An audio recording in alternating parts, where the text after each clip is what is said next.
August 13, 1972 అర్ధరాత్రి పాకిస్తాన్లోని రావల్పిడి నగరానికి చాలా బలమైన తుఫాను తాకింది. మేఘాలు చాలా బిగ్గరగా ఉరుములు కుదుపుతున్నాయి మరియు తుఫాను చెట్లు మరియు మొక్కలను కదిలించింది. కానీ ఈ చీకటి మరియు తుఫాను మధ్య రావల్పిడి యుద్ధ ఖైదీ శిబిరం ఒక అభేద్యమైన కోటలా నిలిచింది. 1971 యుద్ధం తర్వాత 12 మంది భారతీయులు పైలట్లు బందీలుగా ఉన్నారు. ఈ యుద్ధ శిబిరానికి భద్రత చాలా గట్టిగా ఉంది. చుట్టూ ఎత్తైన గోడలున్నాయి, వారిపై ముళ్ళు తీగలున్నాయి మరియు ప్రతి మలుపులోనూ తుపాకులతో పాకిస్తాన్ సైనికులు మోహరించబడ్డారు. భారత పైలట్లను బంధించిన గదులకు మందపాటి ఇనుప కడ్డీలున్నాయి, వాటిపై భారీ తాళాలు ఉన్నాయి. ప్రతి మలుపులోనూ నిఘా ఉంది. శత్రువుల యొక్క భూమి మీద అంతటి కట్టదిట్టమైన భద్రత ఏర్పాటు ఉండగానే జైలు నుండి పారిపోవాలని ఆలోచించడమే మరణాన్ని ఆహ్వానించడమే. కానీ ముగ్గురు ధైర్యవంతులైన భారతీయ పైలట్లు, flight lieutenant Dilip Parulkar, flight lieutenant M S Grewal మరియు ఫ్లయింగ్ ఆఫీసర్ హరీష్ సింగ్ తమ ప్రాణాలను పోగొట్టుకోవడానికి సిద్ధంగా ఉండి పాకిస్తాన్ జైలు నుండి పారిపోయి తిరిగి తల్లి భూమిని ముద్దాడాలనే సంకల్పంతో ఉన్నారు. వీరికి ఆయుధాలు లేవు, సరైన మ్యాప్ లేదు, బయట నుంచి సహాయం కూడా లేదు. అయినప్పటికీ ప్రాణాలని తెగించి ఈ ముగ్గురు నెలల తరబడి ఒక ఎస్కేప్ ప్లాన్ పై పనిచేశారు. ఇది పాకిస్తాన్ ఇంటెలిజెన్స్ సిస్టమ్ పునాది కదిలించే విధంగా ఉండేది. 1972 ఆగస్టు 13 రాత్రి భారీగా వర్షం పడుతున్నప్పుడు వారు జైలు నుండి విజయవంతంగా తప్పించుకోగలిగారు. వాతావరణం చాలా వేడిగా మారిపోయింది, చుట్టూ చీకటి నిండిపోయింది. అప్పుడు ముగ్గురు భారతీయ పైలట్లు పాకిస్తాన్లోని ఆ 8 అంగుళాల మందమైన గోడను విరగొట్టి పాకిస్తాన్ సైనికులకి తెలియకుండా జైలు నుంచి పారిపోయారు. గోడలో ఉండిపోయిన ఒక పెద్ద హోల్ మాత్రమే అక్కడ మిగిలింది. అది పాకిస్తాన్ సెక్యూరిటీపై పడిన గట్టి చెంప దెబ్బ లాంటిది. ఇది ఏదైనా ఫిలిం స్టోరీ కాదు, భారతదేశానికి చెందిన ఆ ముగ్గురు ధైర్యవంతులైన పైలట్ యొక్క నిజమైన కథ. వీరి కరేజ్ కారణంగా పాకిస్తాన్ జైలు కూడా ఊగిపోయింది. ఇప్పుడు మనం చూద్దాం, భారతదేశపు ఈ 3 సింహాలు ఎలా పాకిస్తాన్ యొక్క హై సెక్యూరిటీ ప్రిజన్ నుండి ఎలా తప్పించుకోగలిగారు. జైలు నుండి తప్పించుకున్న తర్వాత వారు భారత భూమిని చేరుకోగలిగారా లేదా? 1971 డిసెంబర్ 3న పాకిస్తాన్ భారత్ పై దాడి చేయగానే ఇరు దేశాల మధ్య కొత్త వార్ మొదలైంది. ప్రతిరోజు ఆ వార్ మరింత ఉగ్రంగా మారిపోయింది. భూమిపై కూడా ఆకాశంలో కూడా 2 దేశాలు బ్యాటిల్స్ జరుపుతున్నాయి. ప్రతి దాంట్లో కూడా భారత్ పాకిస్తాన్ ఓడిస్తుంది. ముఖ్యంగా లాహోర్ కు తూర్పున ఉన్న జఫర్వాల్ నగరంలోని ఒక వాచ్ టవర్ నుండి జరుగుతున్న గాలిలో యుద్ధం వల్ల ఈ పరిస్థితిలో ఆ టవర్ ను ధ్వంసం చేసే బాధ్యత అదంపూర్ బేస్ లోని 26వ స్క్వాడ్రన్ పైలట్స్ కు అప్పగించింది. డిసెంబర్ 10వ తేదీ ఉదయం ఫ్లైట్ లెఫ్టినెంట్ దిలీప్ పరుల్కర్ ఒక సుఖోయ్ 7 జెట్ ఫ్లైట్ లో ఆ మిషన్ కోసం టేక్ ఆఫ్ అయ్యారు. వారు టార్గెట్ ఆ వాచ్ టవర్ నే. కానీ ఆయన తన మిషన్ పూర్తి చేయకముందే ఆయనను నేలపైకి దిగవలసి వచ్చింది. ఆయన ఆ మిషన్ ను పూర్తి చేయలేకపోయాడు. జఫర్వాల్ ఫ్లైట్ లో ఉన్న సమయంలో ఒక యాంటీ ఎయిర్ క్రాఫ్ట్ గన్ నుంచి వచ్చిన షెల్ ఆయన జెట్టును తాకింది. వెంటనే విమానం మంటలు పట్టుకొని నేలపై పడిపోవడం ప్రారంభించింది. ఇప్పుడు పరుల్కర్ జీవితాన్ని రక్షించుకునే ఒకే ఒక మార్గం తన పారాషూట్ ను తెరవడమే. ఆయన అదే చేశాడు. పారాషూట్ సహాయంతో తగిన గాయాలతో భూమికి దిగాడు. కానీ ఆయన దిగిన ప్రదేశం శత్రువుల ప్రాంతం అయింది. భూమిపై పడినప్పటికీ పరుల్కర్ కి బాగా గాయాలయ్యాయి. అప్పుడే ఆయన చూశాడు, పాకిస్తానీ ప్రజలతో కూడిన ఒక గుంపు అల్లాహు అక్బర్ అంటూ అరుస్తూ ఆయన వైపు పరిగెత్తుకుంటూ వస్తుంది. ఆ గుంపు ఆయనపై దాడి చేస్తుంది. ఎవరో ఆయన యూనిఫామ్ చింపేశారు. జనాలు ఆయనను అంతగా కొట్టారు. అంతేకాకుండా పరుల్కర్ బిహోష్ అయిపోయాడు. అలాంటి యుద్ధ పరిస్థితిలో పాకిస్తాన్లోని సాదా ప్రజలకే భారతదేశం పట్ల అంత కోపం ఉండేది. పాకిస్తానీ ఆఫీసర్స్ అక్కడికి రాకపోయి ఉంటే ఆ క్రౌడ్ ఫ్లైట్ లెఫ్టినెంట్ దిలీప్ పరుల్కర్ ని చంపేసేదేమో. ఆ గుంపును తొలగించేటప్పుడు పాకిస్తానీ సిపాయిలు చెప్పారు, ఇతను బతికే ఉన్నాడు, మనకి ఎక్కువగా ఉపయోగపడతాడు, ఇతని నుంచి మనకు ముఖ్యమైన సమాచారం దొరికే అవకాశం ఉంది. తర్వాత సిపాయిలు ఆయనను తమతో తీసుకెళ్లారు. పరుల్కర్ కి హోషం వచ్చేసరికి ఆయన రావల్పిడిలోని పాకిస్తానీ వాయుసేన బేస్ క్యాంప్ లో ఒక అంధేరి కోతరలో ఉన్నారు. ఆయన ఎదుట ఒక పాకిస్తానీ ఆఫీసర్ ఉండగా పక్కన ఒక గార్డ్ రిఫైల్ పట్టుకొని నిలబడి ఉన్నాడు. పరుల్కర్ హోషంకి రాగానే ఎదుట కూర్చున్న ఆఫీసర్ కి ఒక పేపర్ ఆయన వైపు చూపి ఇలా అన్నాడు, అదంపూర్ ఎయిర్ ఫీల్డ్ అనేది భారతీయ వాయుసేనకి చాలా ముఖ్యమైనది. పాకిస్తాన్ ఆ ఎయిర్ బేస్ ని పూర్తిగా డిస్ట్రాయ్ చేయాలని, దాని ఎగ్జాక్ట్ లొకేషన్ గురించి తెలుసుకోవాలని ప్రయత్నిస్తుంది. కానీ దిలీప్ పరుల్కర్ ఎనిమీ కస్టడీలో ఉన్నా కూడా భయపడలేదు. పాకిస్తానీ ఆఫీసర్స్ బాగా ఫోర్స్ చేయడంతో పరుల్కర్ అదంపూర్ ఎయిర్ ఫీల్డ్ బదులుగా ముంబైలో ఉన్న శాంటాక్రూజ్ ఎయిర్పోర్ట్ యొక్క స్కెచ్ ని చేసి ఇచ్చాడు. పాకిస్తాన్ ఆఫీసర్స్ ని మిస్లీడ్ చేయడానికి. పాకిస్తానీ ఆఫీసర్స్ తన ఉద్దేశాన్ని సాధించాలనుకొని ఆ స్కెచ్ తో ఒక స్మైల్ ఇచ్చి తన సెల్ నుంచి బయటికి వెళ్ళిపోయాడు. కానీ 10 నుండి 15 నిమిషాల తరువాత ఆ పాకిస్తాన్ ఆఫీసర్స్ తిరిగి వచ్చి బాగా కోపంతో పరుల్కర్ మీద అరిచాడు. అతనికి అర్థమైపోయింది పరుల్కర్ తప్పు ప్లేస్ యొక్క మ్యాప్ ని ఇచ్చాడని. అతనితో ఇలా అన్నాడు, మీకు మేము ఫూల్స్ లా కనిపిస్తున్నామా? మేము ఇష్టపడితే ఇప్పుడే మిమ్మల్ని చంపగలము అని అరవడం స్టార్ట్ చేశాడు. పో, రాత్రంతా ఒక మూల నిలబడు. ఈ రోజు నీ తినడానికి కూడా ఏమీ లేదు, తాగడానికి కూడా ఏమీ లేదని చెప్పాడు. తర్వాత గార్డుకి చెప్పాడు, కొంచెం మూమెంట్ అయినా సరే వెంటనే షూట్ చేసేసేయని. చాలాసేపు పరుల్కర్ ఒకే చోట నిలబడి ఉండడం వల్ల పాదాలు బాగా నొప్పి రావడంతో తన కాళ్ళను బెండ్ చేయడం ట్రై చేశాడు రిలీఫ్ కోసం. అప్పుడే గార్డ్ తన రిఫైల్ ని లోడ్ చేశాడు. వెంటనే పరుల్కర్ నొప్పిలో కూడా మళ్ళీ స్ట్రైట్ గా నిలబడిపోయాడు. కొన్ని నిమిషాల తర్వాత పరుల్కర్ నొప్పిని చూసి ఆ పాకిస్తాన్ గార్డ్ కి కూడా మనసులో కరుణ కలిగిందనుకుంటా. ఆయన ఇలా చెప్పాడు, సార్ దయచేసి కూర్చో, ఎవరైనా వస్తే వాడిని ఒక చేతితో కొట్టేస్తా, అప్పుడు మీరు నిలబడండి. ఇలాగే దిలీప్ పరుల్కర్ యొక్క మొదటి రాత్రి పాకిస్తాన్ జైల్లో గడిచింది. తర్వాత కొన్ని రోజులు అతన్ని పూర్తిగా లోన్లీగా ఒక క్లోజ్డ్ అండ్ డార్క్ సెల్లో ఉంచారు. పాకిస్తానీ ఆఫీసర్స్ మెంటల్ టార్చర్ చేశారు.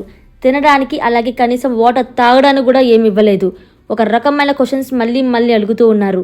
మెంటల్ ప్రెజర్ క్రియేట్ చేయడం వల్లనే పరుల్కర్ ఇండియన్ ఎయిర్ ఫోర్స్ యొక్క సీక్రెట్ ఇన్ఫర్మేషన్ లీక్ చేయడం కోసం ట్రై చేశారు. కానీ పరుల్కర్ యొక్క ధైర్యం ఏదైనా ఒక ఆలోచనతో బ్రేక్ చేయలేకపోయారు. కొన్ని రోజుల తర్వాత పరుల్కర్ ని అతని కో ప్రిజనర్స్ దగ్గరికి పిలిచారు. ఇతనిని వారిని కలవడానికి అనుమతి ఇచ్చారు.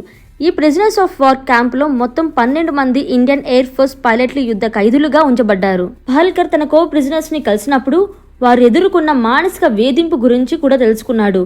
వారిలో ఒకరు స్క్వాడ్రన్ లీడర్ ధీరేంద్ర జాఫా. ఆయన పారాషూట్ తో దిగేటప్పుడు తీవ్రమైన గాయాల వల్ల ప్లాస్టర్ ని నడుం భాగంలో వేశారు. ఆయన్ను కూడా చాలా రోజుల పాటు ఒక సెల్లో ఉంచి ప్రతిరోజు విచారణ చేశారు.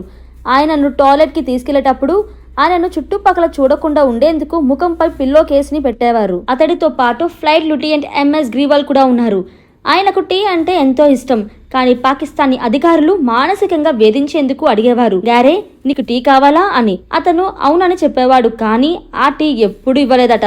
ఆ ప్రిజన్ ఆఫ్ వార్ క్యాంపులో క్యాంప్ ఇన్ఛార్జ్ అయిన ఉస్మాన్ హమీద్ అనే పాకిస్తానీ అధికారి మాత్రమే భారత పైలట్లను గౌరవంతో చూసేవాడు. ఇతని మృదువైన ప్రవర్తన వల్ల ఇతర పాకిస్తానీ అధికారులు అతనిపై కోపంగా ఉండేవారు. ఉస్మాన్ భారతీయ ఖైదీలకు పాటలు వినేందుకు క్యాసెట్లు ప్లేయర్లు ఇచ్చాడు. ఇక పరుల్కర్ అభ్యర్థన మేరకు ఒక అట్లాస్ ఇచ్చాడు. ఇది తరువాత 3 భారతీయ పైలట్లు పరారీ యోజనలో చాలా ఉపయోగపడింది. Camp in charge Usman Hamid 1971 December 25న క్రిస్మస్ సందర్భంగా టీ మరియు కేక్ తో కూడిన చిన్న పార్టీకి ఖైదీలందరినీ ఆహ్వానించాడు. అప్పుడే పరుల్కర్ మరియు అతని సహచరులు పాకిస్తాన్ సేన దాఖలో లొంగిపోయినట్లు, భారత యుద్ధం గెలిచినట్లుగా తెలిసింది. ఈ వార్త భారతీయ వైమానిక దళంలో ఆనందాన్ని వెలువెత్తించింది. ఆ నవ్వుల మధ్య అక్కడ ఉన్న భారతీయ అధికారి వింగ్ కమాండర్ బానీ కోహిలో ఉస్మాన్ కు ఇలా చెప్పాడు, మేము మృతులైన సహచరుల కోసం 2 నిమిషాలు మౌనం పాటించి అనంతరం మా జాతీయ గీతాన్ని పాడుకుంటున్నాము అని చెప్పారు.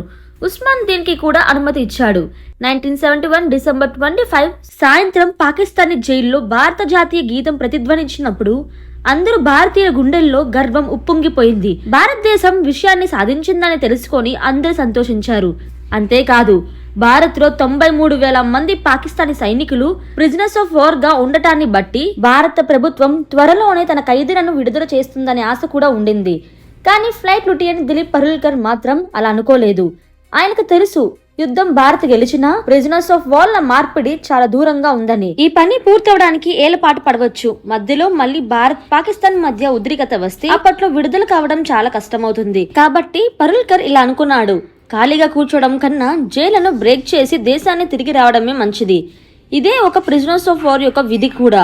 ఒక సైనికుడు శత్రు దేశంలో క్యాప్చర్ అయితే అతని మొదటి బాధ్యత అక్కడి నుండి తప్పించుకోవడానికి ప్రయత్నించడం. దిలీప్ పరుల్కర్ 2-3 సంవత్సరాల క్రితమే తన సీనియర్ అధికారి చెప్పారు, నా విమానం పాకిస్తాన్ లో షూట్ డౌన్ అయితే నేను క్యాప్చర్ అయితే జైల్లో కూర్చున్నాను, ప్రాణాల మీదకి తెచ్చుకున్నా సరే తప్పించుకునేందుకు ప్రయత్నిస్తాను అని. తరువాత ఆయన తన సహచరులందరితో పరారీ ప్రణాళిక గురించి మాట్లాడారు. కానీ ఎవ్వరూ అంగీకరించలేదు. అందరికీ కూడా ఒకే మాట చెప్పాడు, భారత ప్రభుత్వం త్వరలో ప్రిజనర్స్ ఆఫ్ వార్ ల మార్పిడి చేస్తుంది, మనమంతా సురక్షితంగా తిరిగి వెళ్తాము. ఇలాంటి పరిస్థితుల్లో పారిపోవడానికి ప్రాణాలపై ప్రమాదం తీసుకోవద్దు. కానీ పరుల్కర్ ఆ రోజు కోసం కూర్చోకుండా ఎదురు చూడాలనుకోలేదు. జైలు నుండి పారిపోవడానికి ఎన్నో ప్లాన్స్ తన మనసులో తయారు చేసుకున్నాడు. రాత్రి కస్టడీలో ఉండగా టాయిలెట్ కు వెళ్తున్నప్పుడు ఒక పాకిస్తానీ సైనికుడు రివాల్వర్ తో ఆయన వెంట వచ్చాడు. పరుల్కర్ ప్లాన్ ఆ సైనికుడి నుండి రివాల్వర్ తీసుకొని దానిని షీల్డ్ లా వాడుతూ పారిపోవడం. కానీ ఈ ప్లాన్ విజయవంతమయ్యే అవకాశం చాలా తక్కువ. పాకిస్తానీ అధికారులు ఆ సైనికుడి ప్రాణాలు కూడా పణంగా పెట్టి పారిపోవడాన్ని ఆపవచ్చు. అందుకే ఆయన ఆ ప్లాన్ ని వదిలేశాడు. వారాలు గడిచిపోయాయి, నెలలు గడిచిపోయాయి. అయినా ప్రిజనర్స్ భవిష్యత్తుపై ఎలాంటి నిర్ణయం రాలేదు. భారతీయ పైలట్లు తప్పించుకోలేకపోయినప్పుడు వారు నిరుత్సాహానికి లోనయ్యారు. యుద్ధం గెలిచిన తర్వాత కూడా భారత ప్రభుత్వం తమ సైనికులను విడిపించడానికి ఏమి చేయడం లేదని వారు భావించారు. అటువంటి పరిస్థితిలో దిలీప్ పరుల్కర్ మళ్లీ తన సహచరులను తప్పించుకునే ప్లాన్ గురించి అడిగారు. ఈసారి అతనికి ఇద్దరు వ్యక్తుల మద్దతు లభించింది. ఫ్లైట్ లెఫ్టినెంట్ ఎంఎస్ గ్రేవాల్ మరియు ఫ్లయింగ్ ఆఫీసర్ హరీష్ సింగ్ అతనితో కలిసి తప్పించుకోవడానికి అంగీకరించారు. ముగ్గురు చాలా యంగ్ గా ఉండేవారు. అలాగే వాళ్ళకి మ్యారేజ్ కూడా కాలేదు. అందుకే వారు ఈ రిస్క్ ని తీసుకోవడానికి రెడీ అయ్యారు. పాకిస్తాన్ జైలు యొక్క 4 గోడల మధ్య ఎక్కడ చూసినా సర్వేలెన్స్ ఉండేది మరియు ప్రతి ఖైదీ చర్యపై అనుమానంతో మానిటరింగ్ ఉండేది. అలాంటి ఎన్విరాన్మెంట్ లో ఈ ముగ్గురు ధైర్యవంతులైన భారతీయులు తమ ఫ్రీడమ్ మ్యాప్ రూపొందించడం ప్రారంభించారు. మొదటిగా ఉస్మాన్ హమీద్ ఇచ్చిన అట్లా సహాయంతో వారు ఒక ఏరియా మ్యాప్ తయారు చేశారు. జైలు సమీపంగా గ్రాండ్ ట్రంక్ రోడ్ ఉందని వారికి తెలిసింది. కానీ అక్కడికి చేరాలంటే జైల్ సెల్ నుంచి బయటకు వచ్చి ఒక వీధిని చేరాలి. ఆ వీధి దాటి బౌండరీ వాల్ పైకి ఎగిరి మెయిన్ రోడ్ కి చేరవచ్చు. ఇండో పాక్ బార్డర్ నుండి ఇండియాకు వెళ్లడం చాలా డేంజర్ గా ఉంది. ఎందుకంటే ఆ రూట్స్ ల్యాండ్ మైన్స్ మరియు ఎనిమీ ఫోర్సెస్ ఉన్నాయి. కాబట్టి జైలు నుండి బయటకు వచ్చిన తర్వాత next plan Pakistan Afghanistan border చేరడం. వారు ఎలాగైనా ఆఫ్ఘనిస్తాన్ లోకి ఎంటర్ అయితే అక్కడి నుంచి ఇండియాకు ఈజీగా వెళ్ళవచ్చు.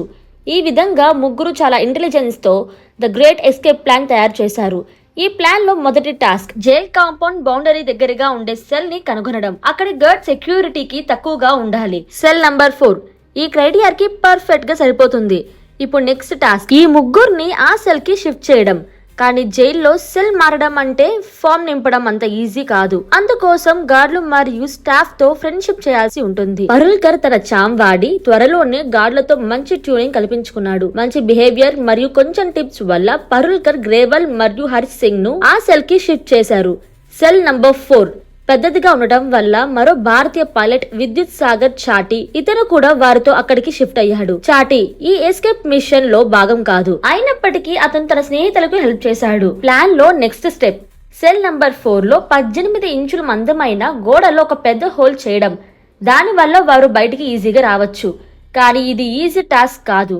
వారికి ఎటువంటి టూల్స్ లేకపోయినప్పటికీ వారు తమ ఇంటెలిజెన్స్ వాడారు. పరుల్కర్ మరియు అతని మిత్రులు కొన్ని రోజులు బియర్డ్ పెంచి బియర్డ్ కటింగ్ నిమిత్తం సిజర్స్ కావాలని క్యాంప్ ఇన్ఛార్జ్ ను అడిగారు. ఆ సిజర్స్ తో పాటు వారు ఒక స్టోలెన్ స్క్రూ డ్రైవర్ సాయంతో గోడకి ఒక హోల్ పెట్టడం ప్రారంభించారు.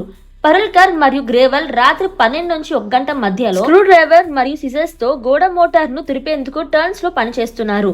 అటు సైడ్ హరీష్ అలాగే చర్చ్ గర్డ్స్ వస్తున్నారేమో అని చూస్తూ ఉన్నారు. ఇదిలా జరుగుతున్నప్పుడు రేడియో ట్రాన్సిస్టర్ వాల్యూమ్ పెంచేవారు. దాంతో గోడ తురిపే శబ్దం బయటకు వినపడకుండా ఉండేది. ఆ హోల్ ని హైడ్ చేయడానికి అక్కడే బెడ్ పెట్టారు.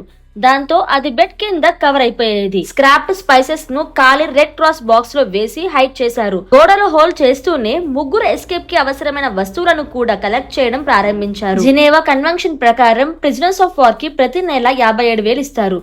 ఈ మనీతో పరుల్కర్, గ్రేవాల్ మరియు Harish Singh dry fruits and cans of condensed milk మరియు అవసరమైన సర్వైవల్ ఐటమ్స్ కొనుగోలు చేయడం మొదలుపెట్టారు. జైలు బయటికి వచ్చాక ఓపెన్ రోడ్ ఉంటుందని, దీర్ఘమైన ప్రయాణం ఎదుర్కోవాల్సి ఉంటుందని వారికి తెలుసు. అందుకే అవసరమైన ఫుడ్ ఐటమ్స్ ను కలెక్ట్ చేసి అవి పెట్టుకునేందుకు పాడైన పారాషూట్ క్లాత్ తో బ్యాగ్ తయారు చేసుకున్నారు.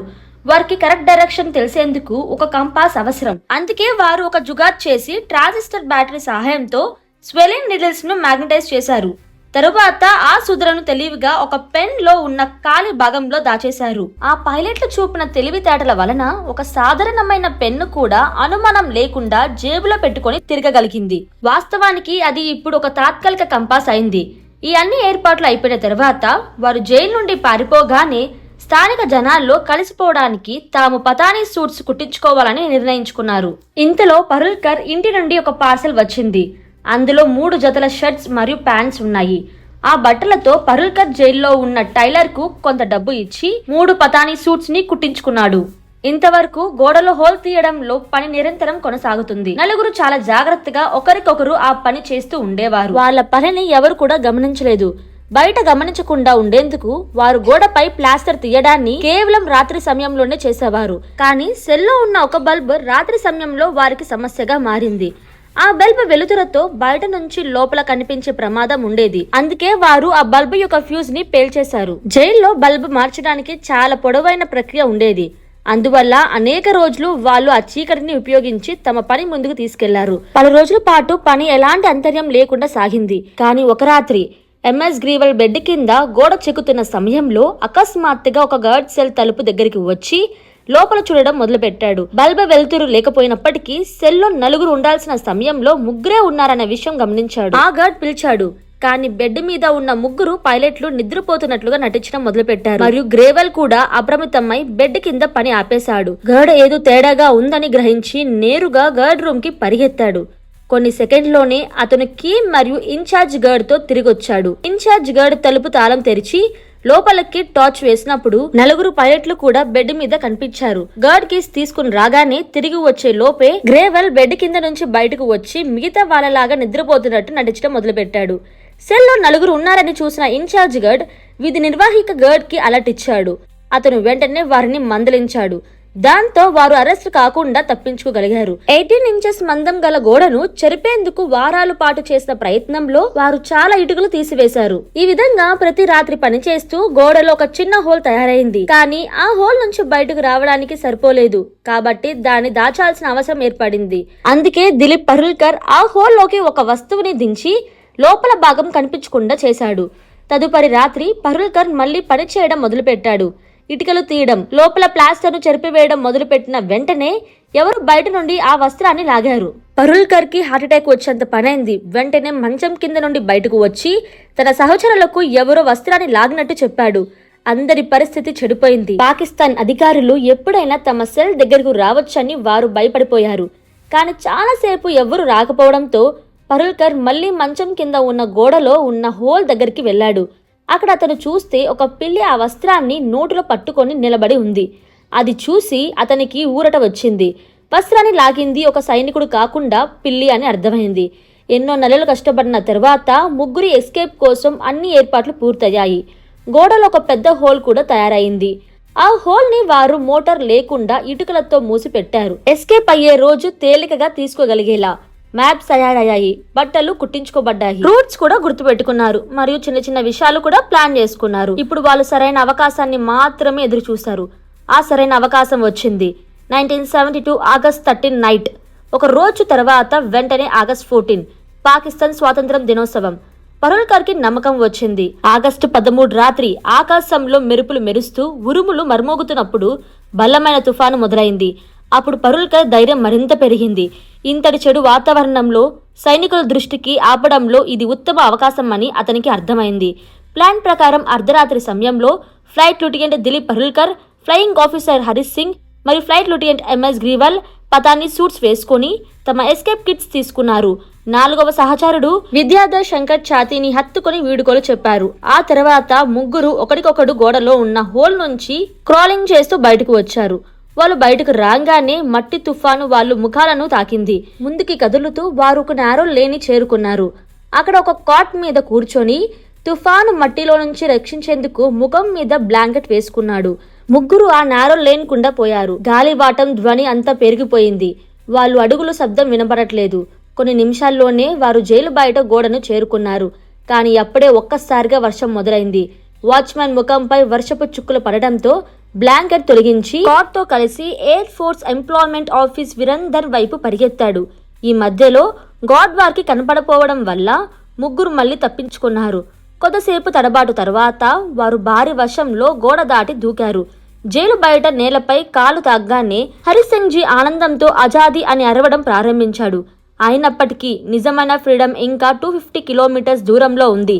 పాకిస్తాన్ ఆఫ్ఘనిస్తాన్ సరిహద్దు చేరాలంటే వాళ్ళు ముందు పెషావర్ చేరాలి. వర్షంలో తడుస్తూ వారు వేగంగా బస్ స్టేషన్ చేరుకున్నారు. అక్కడి నుంచి ఒక బస్ ఎక్కి ఉదయం సుమారు 6 గంటలకి పెషావర్ చేరుకున్నారు. తదుపరి ప్రయాణం కోసం వారు పేరు మార్చుకొని తమను క్రిస్టియన్స్ అని చెప్పుకోవాలని నిర్ణయించుకున్నారు. ఎందుకంటే వాళ్లకు కల్మా ఎలా చదవాలో తెలియదు. మరియు వాళ్ళలో ఎవరికి ముస్లిం గుర్తింపు లేదు. ఇలాంటి పరిస్థితుల్లో గమనించి విచారణ చేస్తే వారు పట్టుబడే అవకాశం ఉంది.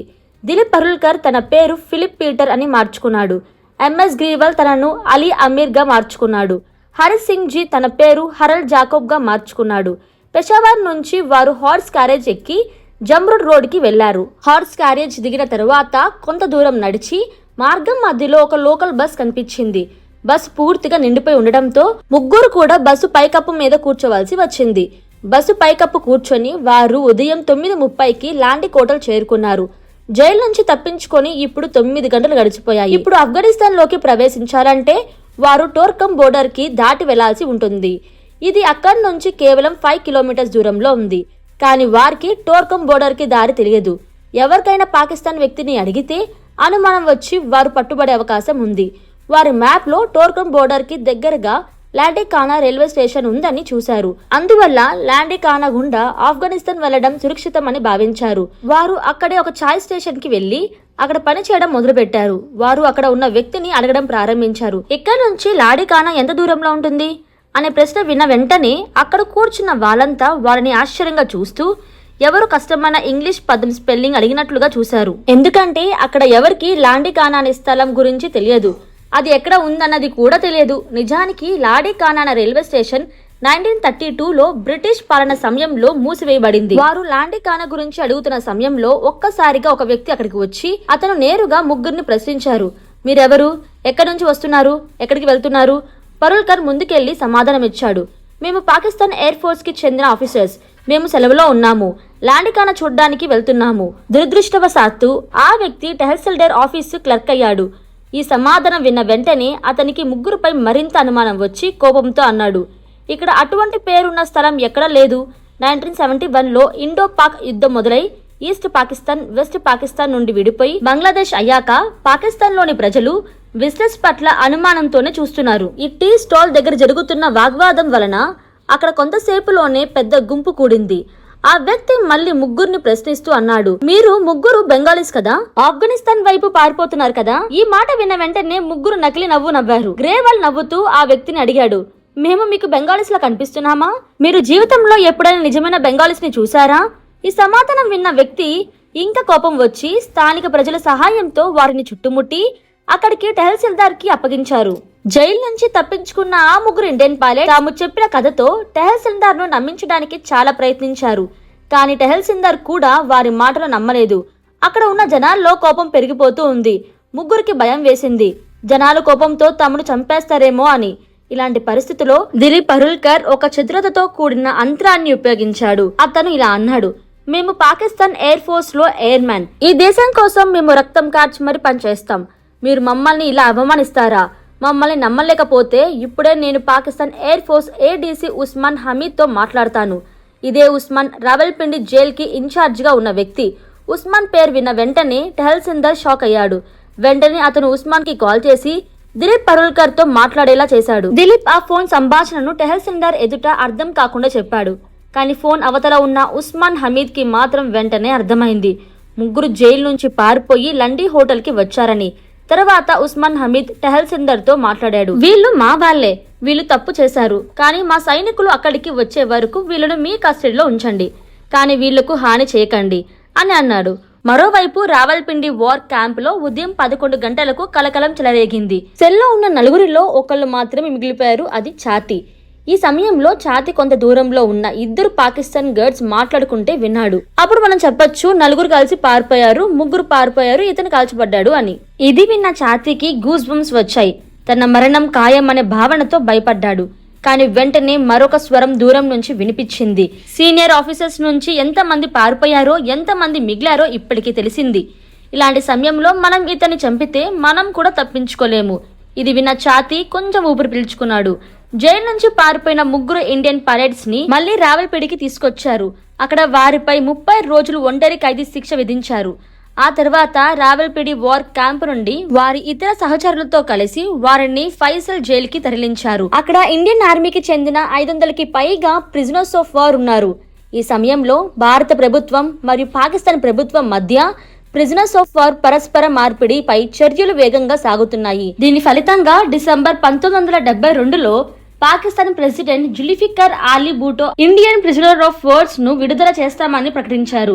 ఇండియన్ ప్రిజనర్స్ ఆఫ్ వార్స్ వగా బోర్డర్ దాటి భారత భూమిపై అడుగు పెట్టినప్పుడు వారిని స్వాగతించేందుకు జనాలందరూ ఎదురు చూస్తూ నిలిచింది. Punjab chief minister Giani jail Singh స్వయంగా అక్కడ హాజరయ్యారు. వగా నుండి అమృత్సర్ వరకు 22 కిలోమీటర్స్ మార్గమంతా పులహారాలతో అలంకరించారు. ప్రజల ప్రేమను చూసి అన్ని ఇండియన్ సైనికులు కలల్లో ఆనంద బాష్పాలు వెల్లవచ్చాయి. తర్వాత రోజు ఢిల్లీలోని రామలీలా మైదాన్లో వారికి భారీ గుంపులో ఆధ్వర్యంలో స్వాగతం పలికారు. విడుదలైన కొన్ని నెలల తరువాత flight lieutenant Dilip Parulkar air force chief P C Lal కు ఒక ఫౌంటైన్ పెన్ బహుమతిగా ఇచ్చాడు. పీసీ లాల్ ఆ పెన్ కా తీయగానే అది కంపాస్ అని తెలిసింది. ఇదే కంపాస్ జైల్లో సూదులతో తయారు చేసినది.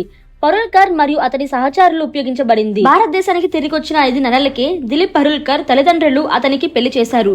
పెళ్లి రోజున పాకిస్తానీ జైలులో అతనితో కలిసి ఉన్న స్క్వాడ్రన్ లీడర్ అర్జున్ విఠల్ కమత్ ఒక టెలిగ్రామ్ పంపించాడు. అందులో మెసేజ్ ఇలా ఉంది: no escape from the sweet captivity అని. ఈ వీడియో నచ్చితే లైక్ చేసి ఇలాంటి మరిన్ని వీడియోస్ కోసం మన ఛానల్ని సబ్స్క్రైబ్ చేసుకోండి. See next video. జై హింద్.